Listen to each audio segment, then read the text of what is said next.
I want to comment on, I passed out to everybody this drawing here. This is from our ordinance book. Ed, you mentioned several times, 3 times I think, the open space buffer yards. Yes, sir. I mean, if you've seen this in our ordinance, what it's envisioned to look like. Every lot fronts an open space. This area in the middle is a typical, those lots are back to back where Ron referred to. I mean, where's the buffer yard for any of those houses there? This is a concept where it's supposed to be, for privacy. They have smaller lots, but they still have some privacy because of the access, frontage. Is this shows on individual lots on open space. Looks like it's just a typical layout. I mean, how are all these people? Even on this far side over here, on that edge there, and up around that edge, they're abutting just that 25-foot required perimeter buffer. But the ordinance always talks about the developer is encouraged to provide privacy by other means other than a large front yard. And it's that's what this is supposed to represent. We don't have a single lot like that. I'm sure Maronda would be amenable to, where those lots back up to each other, is planting some buffer in between those back lots to help buffer those two lots. It's not just a planting buffer so much as it's supposed to be a cluster development where all the lots seem to have access to wild and natural area, not just some linear screen right on the property line. If you go up to Windsor Woods where Maronda developed, them houses, they're just like it's only 50 feet between the backs. They're right up against them. Nobody has no privacy at all. And I wouldn't like to see that again. I mean, if the board members, if you look at this on page 129 that I sent, I mean, that's what was envisioned as a cluster development. And like I said, there's not one lot like this that meets or matches that at all. It's just like as if you laid out a subdivision on all the good property and all the steep slopes. It was just avoided to meet the 50%. Yeah, did you get a copy of this? Yeah, I'm aware of that, yes. I mean, do you see any lots that meet that, that look like that diagram at all? Well, I think that this, as you point out, the circular street to the left has more, people can look into open space. Right. From those rear lots, and then perimeter lots get to look at open space with a natural ground, whereas this is more like a typical block and lot, as you said.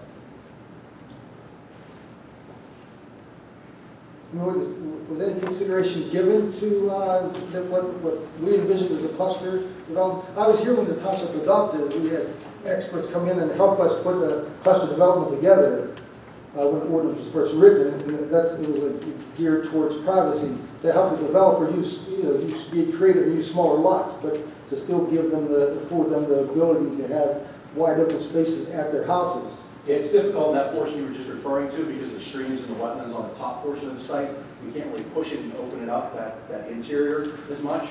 And there's steep slopes to the bottom of the site too that's constricted. So it was tough to open that circle up, if you will, like we did on the left.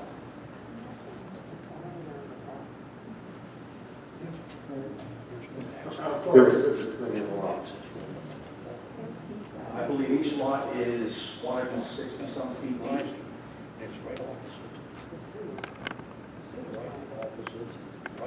There was another remark brought up at the planning commission by Budovich that she talked about or asking you for 2 entrances. Was that addressed or did you guys look into that? We did. And your findings? As you can see on your screen here, we have the possible 2 options. This one option comes, as you can see, to the, I guess I'll say, north of the treatment plant. This will be an emergency access road, 15 feet or so wide, about 15% slope, so it's not all steep, paved, and some gates at both ends to keep people from using it. So there's one option that we can get people out over to Creedmoor, and then the second option too would be,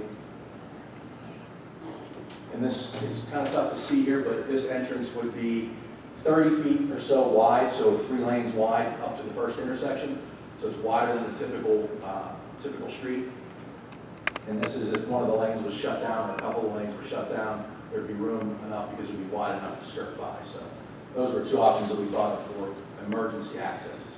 So that you're aware on that point, Gretchen and I were just over here talking, we have adopted the International Fire Code, and part of the code requires that one or two dwelling residential developments of one or two family dwellings where the number of the dwellings exceeds 30 units shall be provided with two separate and approved fire apparatus access roads, which is two entrances. And it says there's an exception, but the exception requires that the homes be sprinkled, which on this part, they're not. So there's a requirement, the way that our solicitor and I read that the International Fire Code requires two entrances and exits.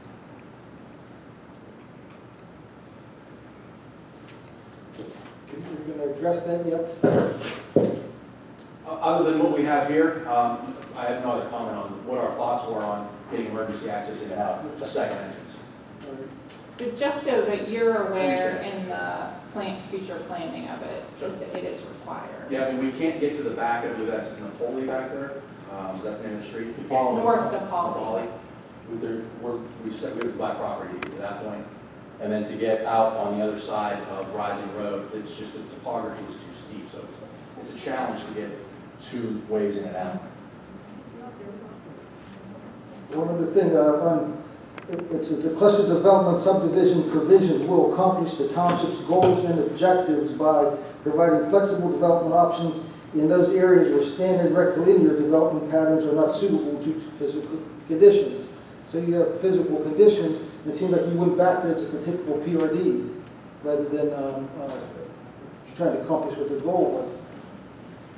I mean, to me, this looks like a PRD, and actually more dense PRD.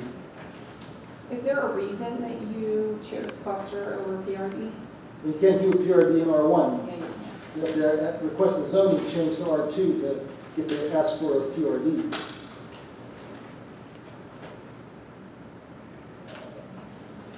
Tom, are you done? I Well, yeah. I don't want to jump in if you're Well, supposed I to. just think he's not ready to comment on it. Those are the things that we have to discuss, before we can consider approval. But and I know you're not ready to discuss it, but the things she mentioned, the things I mentioned, the things Ron mentioned, Eric, we need to I have a address couple more those. questions or things Okay, to go ahead. consider. My one question is, how far off of DePauli is it? Do you know, North DePauli? You have to know that? Off the top of my head. So that is something like I would like to know is because there are homes that sit off North DePauli and residents are asking how far down this development is going to be from their existing homes.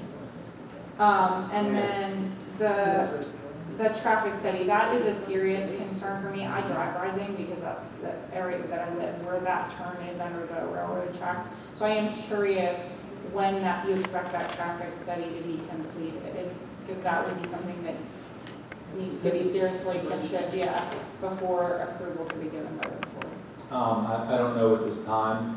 The study was not a requirement of the conditional use. I don't believe that, but regardless, we would at least have to wait until school is back in session.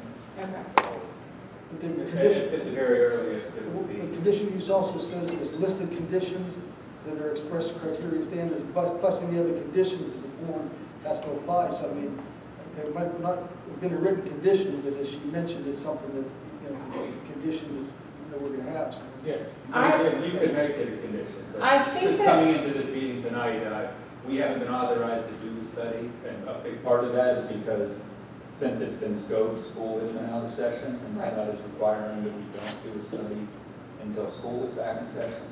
So, Which makes sense. I just think, just so that you're aware, that is something that this board is going to take into serious consideration before approving the plan. So I would, whoever you need to tell that we've asked and stressed the importance of a traffic study and the results of that traffic study before it's approved, I would make that known. understood. Thank you. On that note of the trestle, there was discussion brought up at the planning commission, and you mentioned you were going to investigate the train and the tracks, or whether it's use, or how is your study? Have you done any further study on that, the train? No, not at this time. Okay. we believe that that's, I'm under the impression that that is an active rail line. Yes, it is. It's very It active. absolutely is. Yeah, it very much limits anybody's ability to do anything to widen that passage. I just think this is personal opinion, but I think realistically, the adding more traffic onto that road is gonna be tough. Well, what we expect, what we expect to come out of the study, given the new interchange, you know, the road itself, I don't know what the name of the road is now that crosses over the Beltway, the new road. The ramps to the Beltway are anticipated to open this fall. So by the time this development is there, you know, we would expect people given the option to get on the Beltway going in either direction, to go toward the airport or to 79. That's even likely probably going to be the fastest way to get to the Bridgeville area. I can't give you exact numbers now without the benefit of having done the study, but we would expect a lot more people to be going out that way than out rising underneath the trestle. But again, that's something we've been asked by PennDOT and the township and your consultant to look at very closely in the study, and I assure you we're going to be very diligent and come back with very specific, detailed information about that. But at this time, I believe you, and I think that makes sense, except for that's a toll road. So are you gonna leave your neighborhood every single day and jump on a toll road to get in any direction versus literally going not very far, not even a quarter of a mile over to the right and jumping on 50 and getting there for free? So that's what, these are things that I think would need to be seriously considered during your traffic study. Yes, it's easier and more direct, but you have to pay for it, which adds up they will be. One thing that did come up at the scoping meeting, and this may have changed since then, but PennDOT did tell us that the Beltway will be free in that area, at least going east or southeast bound, so to get to 79. As we understand it will be free. I don't know when the tolls are going to begin. I've never heard that, but that would be great. And again, my information is based on a meeting that we had several months ago, so that may no longer be correct, but that's certainly something that's going to be taken into account. Yeah, It's okay.